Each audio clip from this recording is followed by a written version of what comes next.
بسم الله الرحمن الرحيم. الحمد لله رب العالمين، والصلاة والسلام على نبينا محمد وعلى آله وصحبه أجمعين. كبرات سمعتنا لما أنتي بعربية خنزاربينا أتي بروجرامنا هنا مس البروفيسور جلال الدين محمد صالح بزعبا زانتاناتو بزعبا نتيجة مرناز نبرنا بقوقان عربينا بناتو قنصلينا.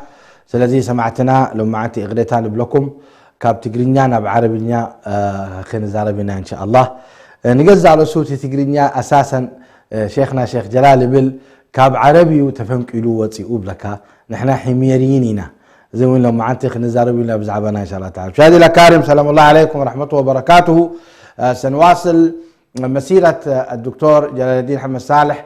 انتهينا من مسيرته العلمية حيث درس وتخرج ونال أعلى الدرجات من الجامعات الكبرى، وحصل على اللقب البروفيسور جلال الدين محمد صالح، يعني الأستاذ الدكتور. ونحن الآن نواصل سيرته الذاتية حول حركته الدعوية ومسيرته العلمية، جزاه الله خيرا.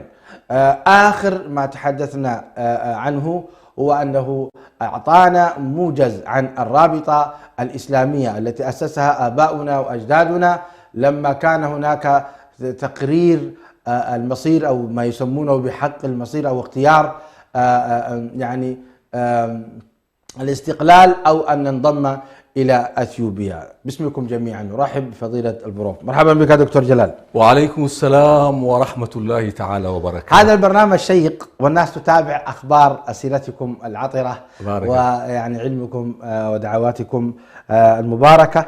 واستمرارا لهذا قد وقفنا في الرابطة الإسلامية، من هنا سنبدأ وندخل إن شاء الله في تلك الحركات الدعوية وربما أيضا السياسية التي مرت بكم في حياتكم. بارك الله لكم في عمركم وعملكم بروف جلال. آمين. وأنا أشكر الإخوة المتابعين لقناة سلام، وأسأل الله عز وجل أن يوفقنا وإياهم لما فيه صلاح ديننا ودنيانا. شكرا لهم على المتابعة. يا مرحبا. نواصل إذن. الرابطة الإسلامية تأسست وكان هناك محبر يسمى فقر هجر ومحبر يسمى جمعية تسمى محبر اندنت. أيوة. نعم، هنا نبدأ. بسم الله الرحمن الرحيم، وصلى الله وسلم على نبينا محمد وعلى آله وصحبه أجمعين والأنبياء من قبله. نعم. كما تفضلتم كان حديثنا قد توقف عند الرابطة بعدما تأسست الرابطة ونشأة الرابطة وكيف نشأت، وذكرنا أن جمعية حب الوطن التي كانت تعرف أيضا بالتجرينية بفقر هجر، وبالمناسبة هجر هي من هجر، والهجر هو الوطن ومنه المهجر ومنه الهجرة، يعني أساسها لغة عربية. أي حميني، أنا قلت لك، أنت قلت ذكرت للسامعين بأن التجرينية في أصولها تعود. نعم، فهجر هي من هجر. طيب كثير من الناس لا يعلم هذا دكتور. لا يعلم. إن شاء الله سنعمل، أعطينا بس نبذة بسيطة. سنعمل التاريخ. أيوة سنعمل حلقات خاصة عن هذا، كيف أن اللغة الجئزية أو الجعزية كيف جاءت وكيف تمكنت، وما هي اللغات التي اشتقت منها. اشتقت منها التجريت والتجرينية والأمهرية. سبحان الله. والتجريت أقرب إليها لأن المفردات الحامية في لغة التجريت أقل بكثير من المفردات الحامية التي تمازج التجرينية والتي تمازج الأمهرية. وعلماء اللغات مجمعون جميعا على أن التجريت أقرب إلى الجئزية، ثم تليها التجرينية، ثم تليها الأمهرية، إذ مازجت الأمهرية مفردات حامية كثيرة حتى أبعدتها كثيرا عن الجئزية. أما التجرينية والتجرايت، فما زالا يحتفظان بكم هائل من اللغة الحميرية. الجعز، ما معنى الجعز؟ الجعز هي قبيلة حميرية، آه. ومنها جاء اسمه جأزان اللي هو جيزان بالتخفيف. جيزان، أيوة. يعني احنا جيزانيين. أيوة. لا اسم القبيلة. المناطق كانت تسمى بأسماء من يسكنها من القبائل، فجأزان هي مثقلة من جازان بالتخفيف، والآن تنطق جيزان. والحميريون لا ينطقون العين، وإنما يقلبونها همزة فيقولون أبدو ولا يقولون عبدو كما اليمنيين في تهامة، ويقولون تآل ولا يقولون تعال. والأمهرية والتجرية أيضا ينطقون العين همزة، جئز وجعز، ولهذا يقولون أكولوجزاي. أكولوجزاي هي من تخفيف أكولوجزاي. وجعزو بالتجرية التنقل، وبالتجرايت جعز رحل. وسميت قبيلة جعز بهذا الاسم في اللغة الحميرية لأنها مترحلة، قبيلة بدوية مترحلة لا تستقر على مكان. يا سلام. هذا المدخل الذي جميل. إذن الجعز هي قبيلة عربية معروفة تعود إلى الحميرية. نعم. جميل. طيب نعم. نواصل مسيرتنا.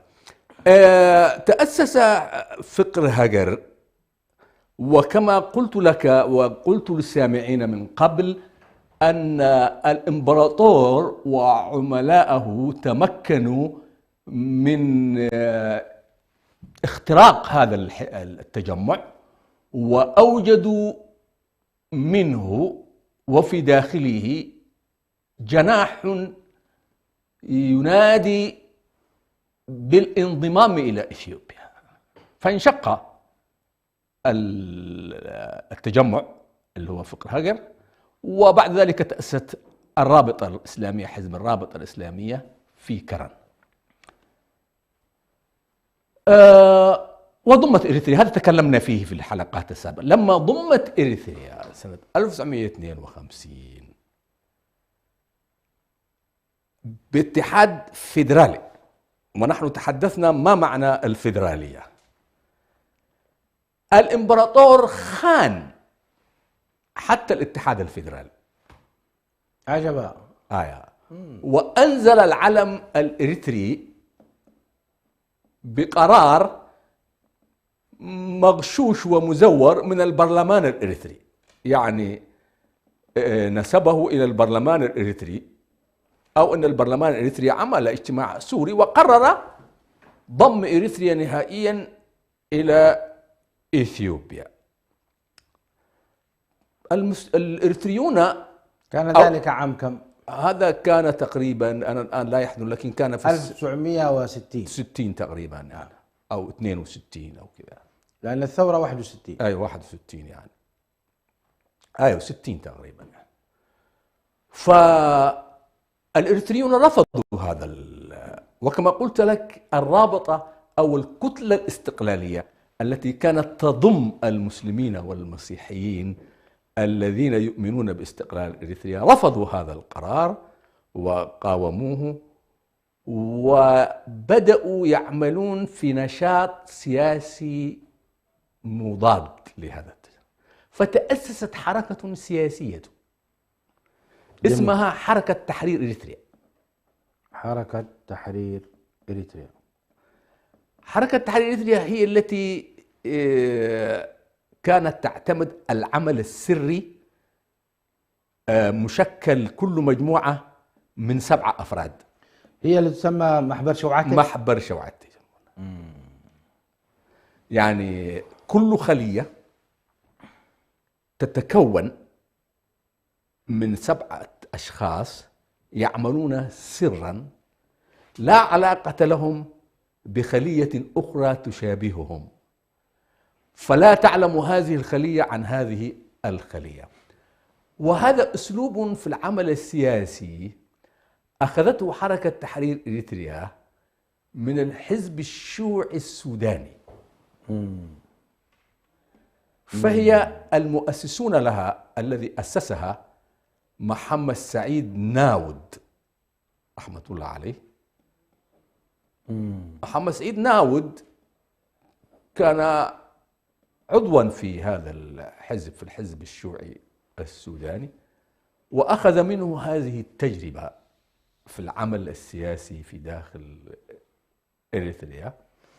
محمد سعيد ناود إريتري نعم، أخذ هذه الفكرة من الحزب الشيوعي السوداني، وكون خلايا عمل في داخل إريتريا. وهذه الحركة ما كانت تؤمن بحمل السلاح، وإنما كانت ترى العمل السري في الداخل، ثم بعد ذلك الانقلاب من خلال البوليس الإريتري، وبعد خلق وحدة وطنية بين المسلمين والمسيحيين وإلى غير ذلك يعني. فكانت حركة تحرير إريتريا هي أول عمل سياسي بدأ في داخل إريتريا. طيب متى قام حامد إدريس عواته؟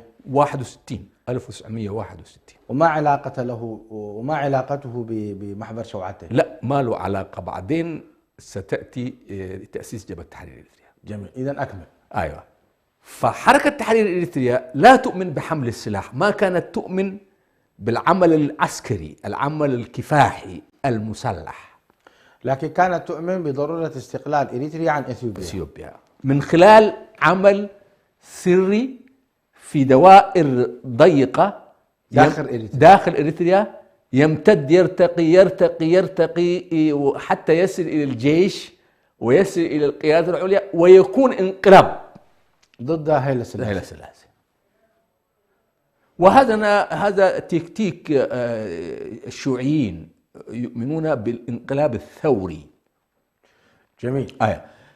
فهذه الخلية كانوا يشتغلون في كرن وفي أسمرة، في مندفرة، في كل المناطق المسوعة سرا يعني، لا يعلم بهم النظام الأثيوبي. أيوة. ولكنهم بعض خلاياهم تكتشف لأنها تعتمد في نشاط، وهي تعمل نشاط كالتوزيع الأوراق، المنشورات والتحركات وكذا، وإيصال عمل التوعية، تكتشف فيقبض عليها. ولهذا عرفهم الأمن الإثيوبي بمحبر شوعتي. محبر شوعتي جاء الخلية السباعية، 7 أشخاص. كل خلية لها 7 أشخاص. أعتقد أول ما تأسست في القاهرة.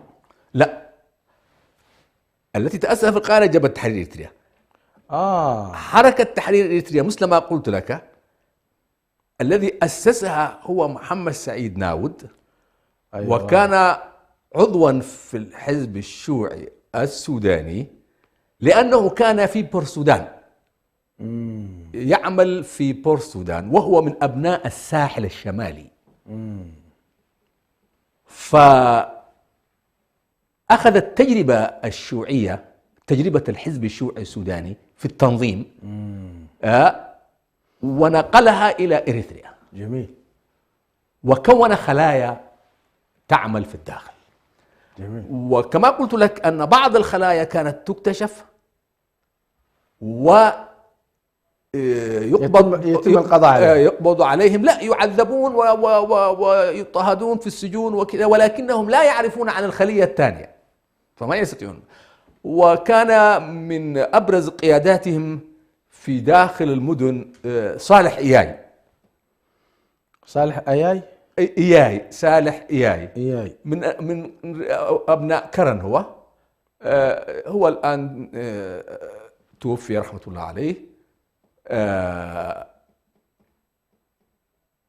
كان من قيادات حركة تحرير إريتريا.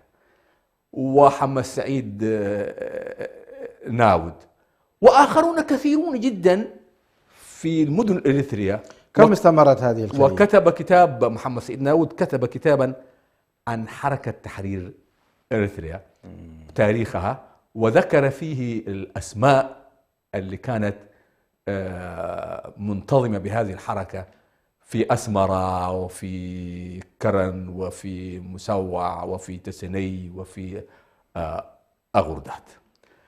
هذه الحركة تعتبر أول خطوة نضالية. بعد ذلك حدث تطور. كم استمرت هذه الحركة؟ ما أنا عايز أقول لك، هي بدأت يبدو لي من الخمسينيات، من 52 إلى 60 وهي تشتغل في هذا المجال. ثم بعد ذلك حدث تطور، وهو أن قيادات الرابطة الإسلامية هربوا من إريتريا. بعض قيادات الرابطة الإسلامية بعد الانضمام، إدريس محمد آدم، أيوة، والشيخ إبراهيم سلطان، يعني الشيخان، يعني الشيخ إدريس محمد آدم والشيخ إبراهيم سلطان، هربوا من إريتريا إلى السودان، ومن السودان وصلوا القاهرة. جميل جميل. والقاهرة يوم وصلوها هم سنة 61، يوم وصلوها هم في الستينات، يعني لأنه سيعلنون من داخل القاهرة جبهة تحرير إريتريا، الكفاح المسلح بقيادة حامد إدريس عواته، عام 1961 ميلادي. هذا الإعلان جرى من القاهرة بعدما وصلا إليها الشيخان، وتبعهم آخرون ممن يؤمنون بضرورة الكفاح المسلح.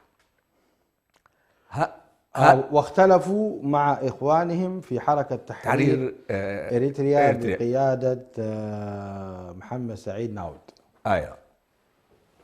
جميل. الآن حصل خلاف بين الوقت هذا الذي وصلت فيه. طبعا في هذه الفترة قتل عبد القادر كبيري. على عبد القادر كبيري قتل في الخمسينيات وهو يذهب إلى الأمم المتحدة. جميل. في طريقه إلى الأمم المتحدة للدفاع عن استقلال إريتريا، واغتيل وهو متجه إلى المطار لركوب الطائرة إلى نيويورك إلى الأمم المتحدة، وكان شخصية مثقفة. وبيت عبد القادر كبيري بيت علم شرعي. يا سلام. وفي القرن السادس عشر الميلادي ما دمنا ذكرناه، أن إمام اليمن إمام اليمن في القرن السادس عشر أرسل بعثة إلى غندر، ووقتها كان الملك فاسيليداس. هذا في القرن السادس عشر الميلادي. وجاءت هذه البعثة اليمنية بطلب من فاسيليداس، كان يريد من اليمنيين التحالف ضد الأتراك في مساواة. ولكن إمام اليمن لما كثرت عليه الرسائل ويقول له فاسيليداس: أريد أن أخبرك بأمر مهم فأوفد إلي وفدا، ظن أن الملك يريد أن يسلم، فبعث إليه قيادة أو وفدا بقيادة شرعية زيدية، هو الحسن الحيمي. والحسن الحيمي كتب كتابا حققه مراد كامل، قبطي مصري متخصص في الحبشة. جميل. مراد كامل. وكان قد زار إريتريا واشتغل بالتدريس في الحبشة، وزار كرن، وكتب كتابا أيضا في بلاد النجاشي. مراد كتب عن إريتريا. ما اسم كتابه؟ مراد كامل كتب كتاب في بلاد النجاشي، نسخة أنا عندي منه نسخة قديمة يعني. وحقق كتاب سيرة الحبشة لحسن الحيمي.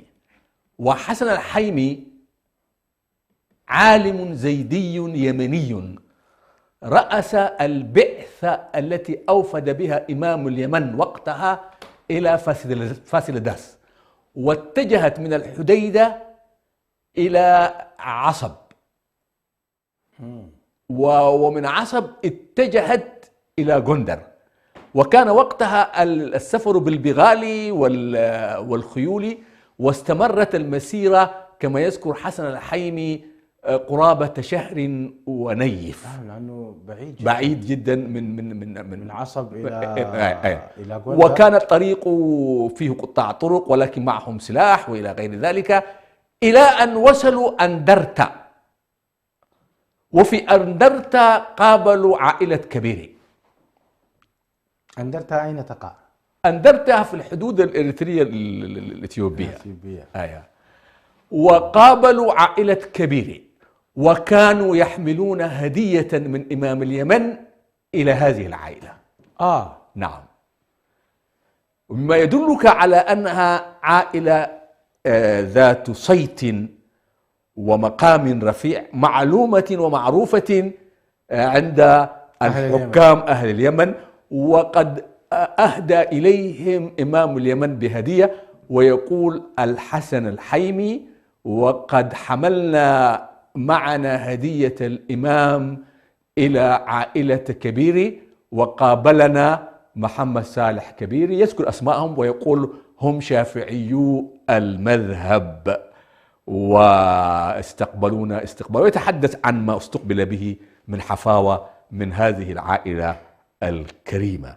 ولهذا هذا القائد العظيم عبد القادر كبيري هو ينحدر من سلالة ومن أسرة ومن بيت شرعي له عمقه في الفقه الإسلامي وفي العلاقات الإسلامية، وليس بذلك الرجل الهين. ما شاء الله تبارك الله. رحمة الله. تحية عطرة لعائلة كبيري من قناة سلام. ونسأل الله تعالى أن يرحم عبد القادر كبيري وجميع قادتنا من إبراهيم سلطان وحامد إدريس عواتي وغيرهم، وإدريس محمد آدم وغيرهم. مشاهدي الأكارم، فاصل ثم نواصل معكم، فابقوا معنا. مشاهدي الأكارم، سلام الله عليكم ورحمته وبركاته. عدنا بروف جلال نكمل. نعم. فتأسست هؤلاء القادة هاجروا وخرجوا من إريتريا بعدما فشل المشروع الوطني وضمت إريتريا إلى إثيوبيا، وحركة تحرير إريتريا بدأت تعمل في الداخل، ولكن الاستراتيجية التي تبنتها ستأخذ وقتا طويلا حتى تصل إلى جدا. قرر هؤلاء القادة إبراهيم سلطان، إدريس محمد آدم، أن يخرجوا من إريتريا، ثم تبعهم آخرون ووصلوا عبر السودان إلى القاهرة. جميل. القاهرة وقتها كان الزعيم الناصري جمال عبد الناصر، وهو الذي أتى بثورة 23 يوليو 1952 ميلادي. وكان العالم وقتها وقت التحرر، كانت جبهة تحرير الجزائر، وكانت ثورات تتحرك في العالم يعني، والقاهرة كانت نوعا ما مركزا لهذا الانطلاق تقريبا.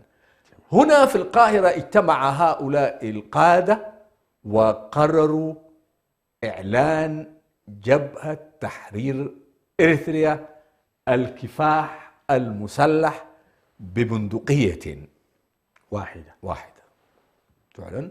وكان الإعلان عن جبهة تحرير إريتريا عام 1961 من جبل أدال، هو في إريتريا، هذا في المنخفضات. أظن هو الآن أنا لا أعرف بالضبط أدال وفي القاش، أظن في القاش، نعم.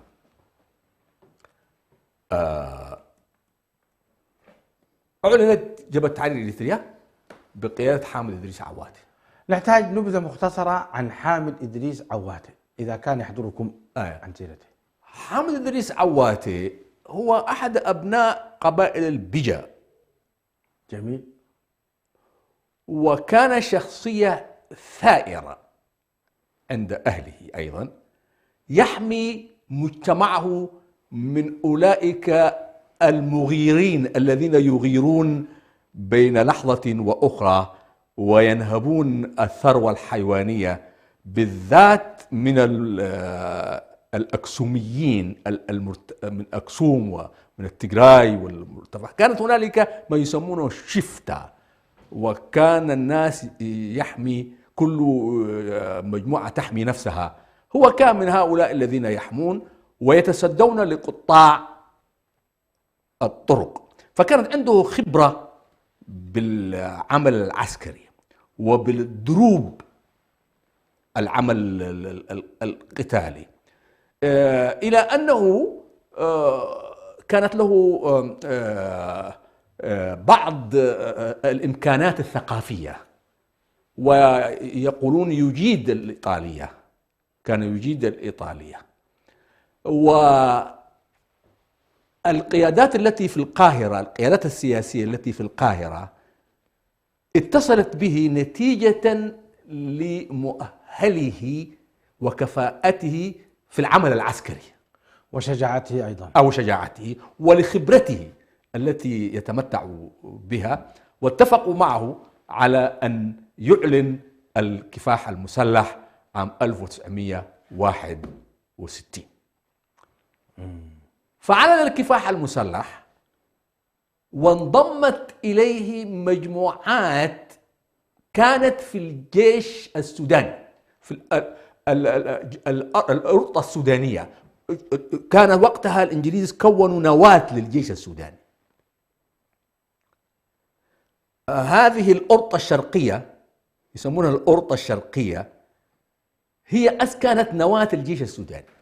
هل الجيش السوداني كان موافق لسياسات الإمبراطور هيلا سلاسي؟ لا، الوقت السودان كان في استعمار إنجليزي.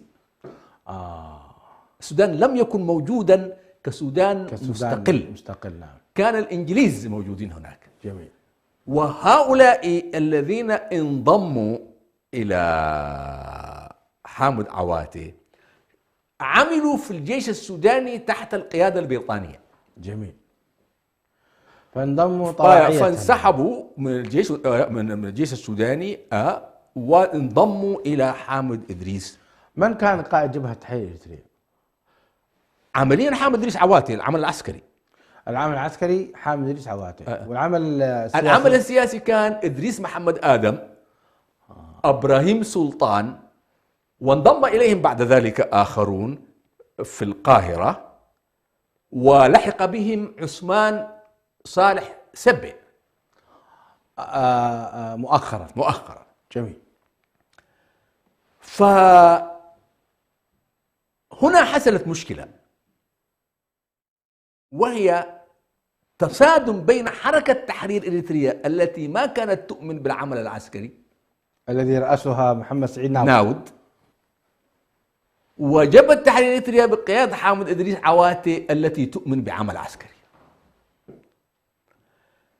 في استراتيجية الكفاح المسلح بعمل عسكري أصبح إشكالية في استراتيجية العمل السياسي الطويل الأجل، فأحرج حركة تحرير إريتريا. والناس طبعا يميلون دائما إلى العمل العسكري القتالي، أيوة، وإنهاء المشكلة بأسرع ما يمكن. أيوة، ويقول لك إلى متى سنظل بهذا، وهذا مسافة طويلة وإلى غير ذلك. فكسبت انحياز كبير من الشعب إلى جبهة تحرير إريتريا.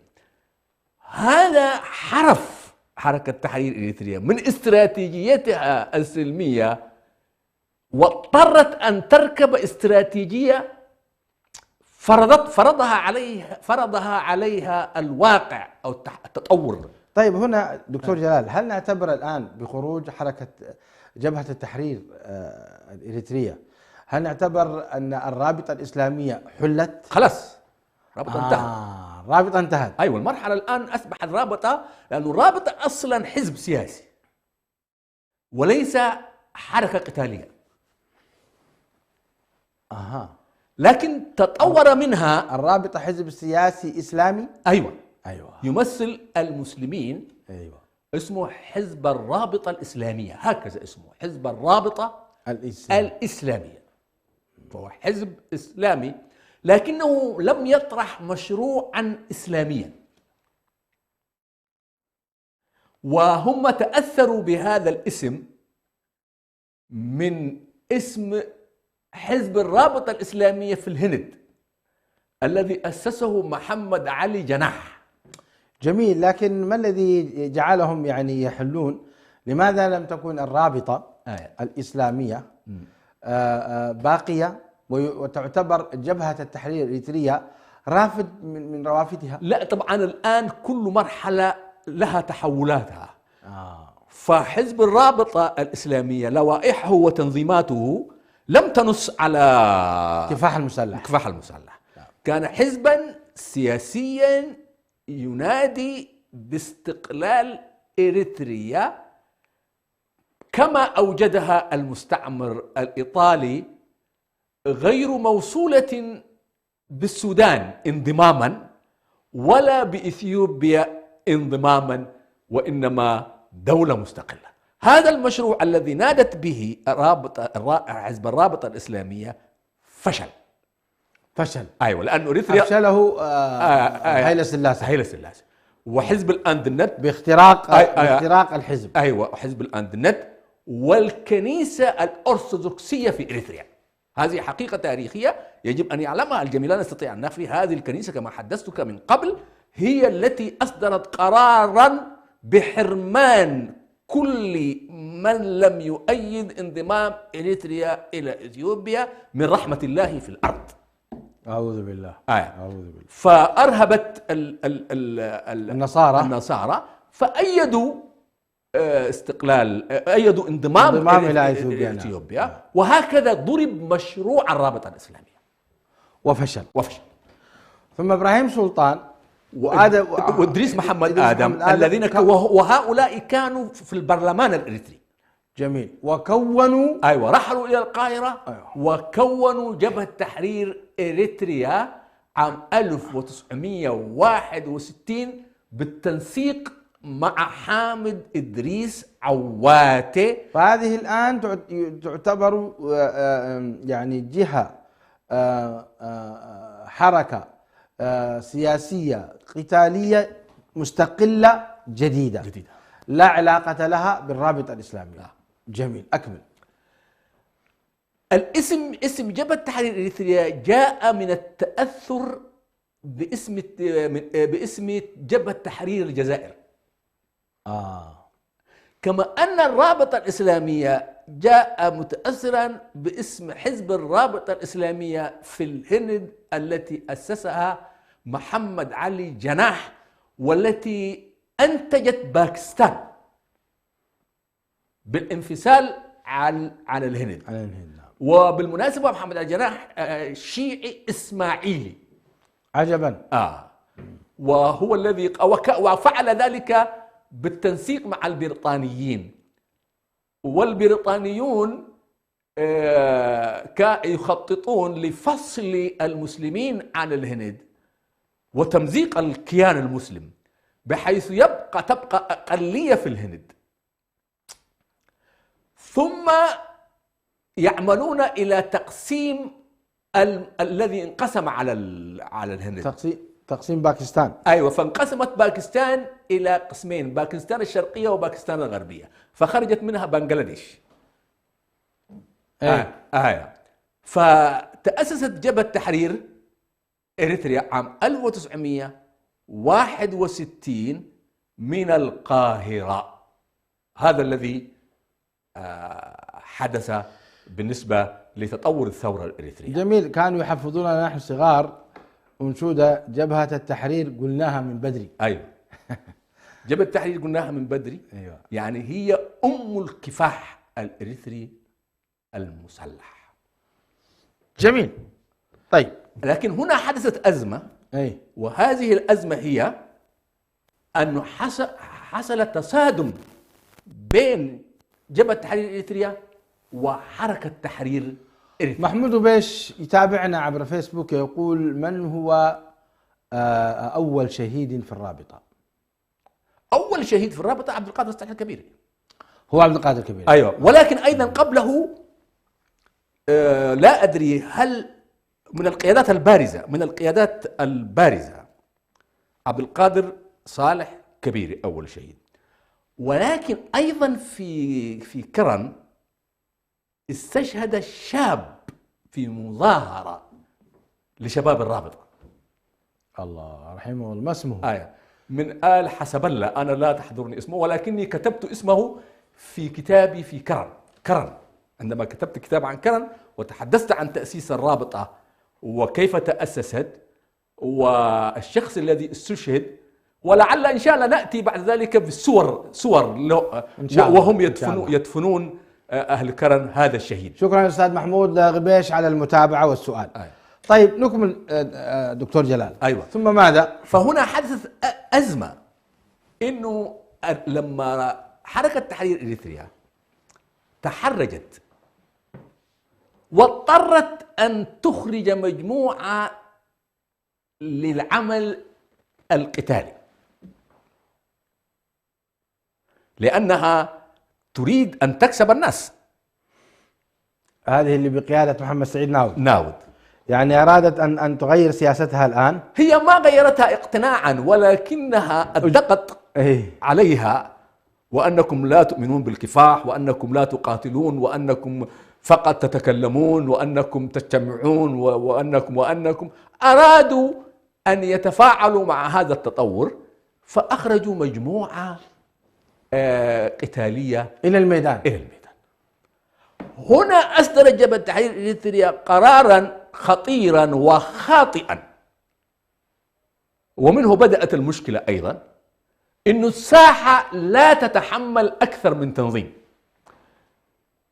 فطلبوا من هؤلاء أن ينضموا إلى جبهة تحرير إريتريا إلى المقاتلين أو يقاتلون. إنا لله وإنا إليه راجعون. فحصل تصادم عسكري بين الحركة وبين جبهة تحرير إريتريا، هو الخلاف الذي يضعف.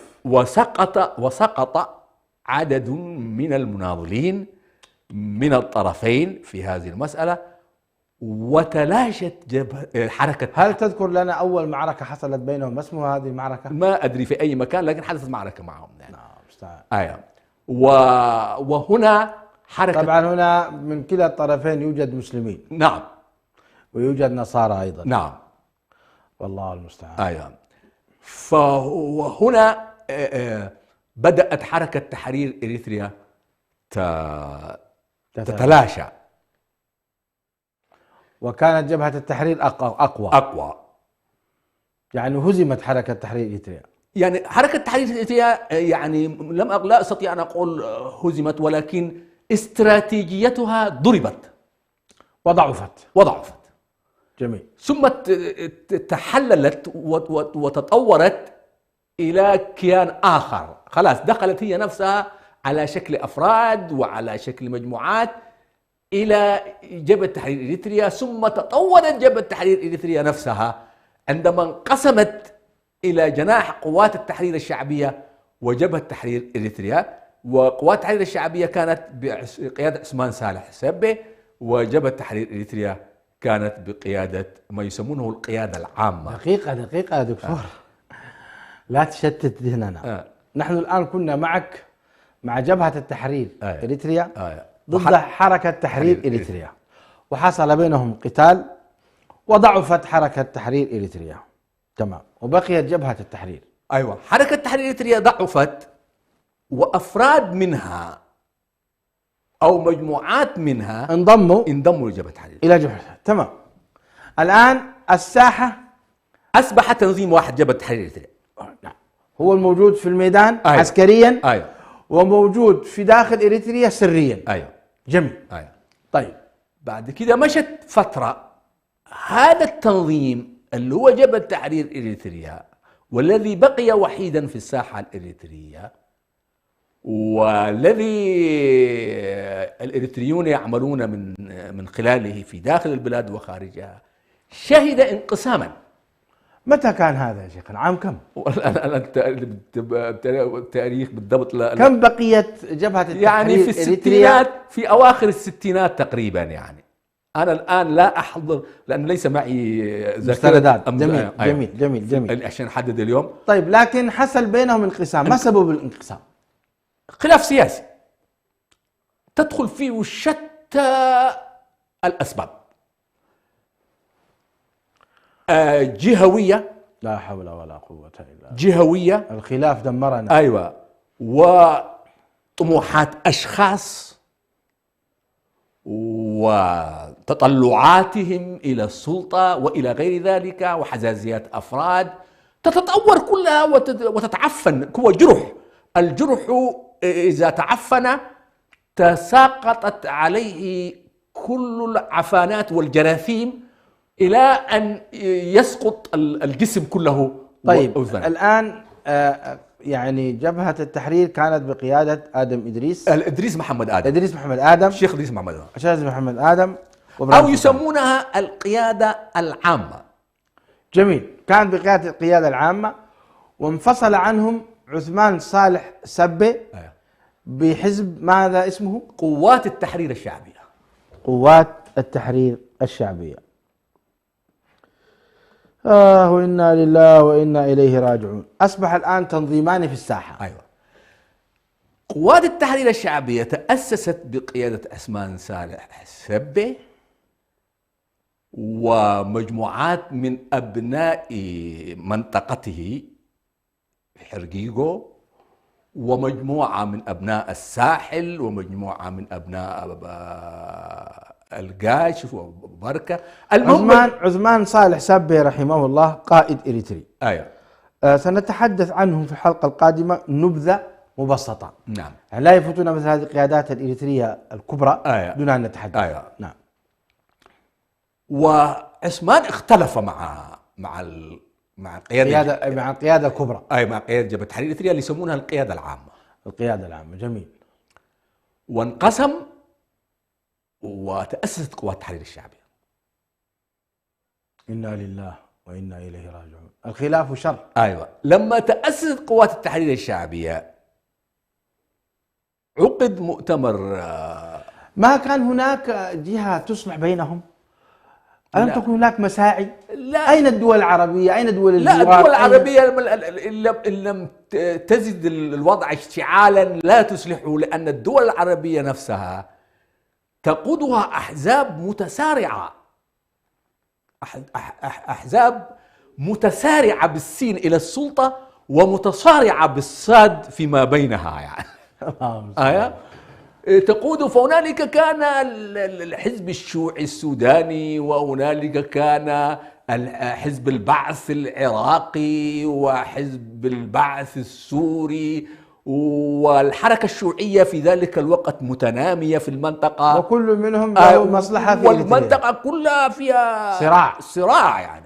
فلا يأتي أحد ليصلح بينك، وإنما أنت تبحث عن حليف وهذا يبحث عن حليف يماثله، وكل من الطرفين يجمع من العتاد ما يمكنه للقضاء على الطرف الآخر. ولم يكن هنالك تقول عقلية تحاورية، لأن شعار الساحة لا تتحمل أكثر من تنظيم كان خطأ كبيرا. كان بإمكان أن تكون الساحة تتحمل أكثر من تنظيم، ويكون بينهم يعني تنسيق. نعم. ويكون بينهم يعني يبحثون عن نقطة توافق. صحيح. أيوة.